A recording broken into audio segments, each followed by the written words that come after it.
ضلع متحدہ کریم نگر کے مختلف مقامات سے جاریہ سال فریض حج کا عزم کرنے والے خوش نصیبوں کے لیے لبیک حج سوسائٹی کریم نگر کے زیر اہتمام ویکو کانفرنس ہال کریم نگر میں پہلا تربیتی اجتماع صدر لبیک حج سوسائٹی کریم نگر سابق رکن ریاستی حج کمیٹی سید عرفان الحق کی زیر صدارت منعقد ہوا، جس میں اضلاع راج نصر سے پیداپلی سے بھی عازمین کی کثیر تعداد نے شرکت کی۔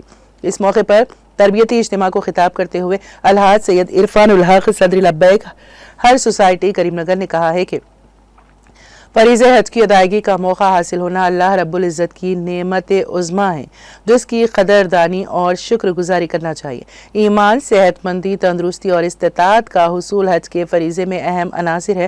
تندرستی کے شکرانے میں فریض حج کی ادائیگی میں پہل کرنے کا انہوں نے مسلمانوں کو مشورہ دیا اور کہا کہ حج کی ادائیگی سے شکرانے کا عمل واقع ہوگا۔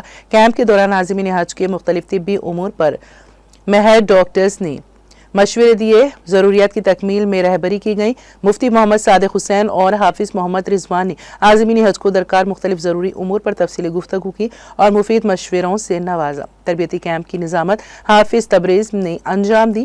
حافظ وسیم، حافظ لقمان، ڈاکٹر اقبال علی عارف احمد اور دوسرے بھی تربیتی کیمپ میں موجود تھے۔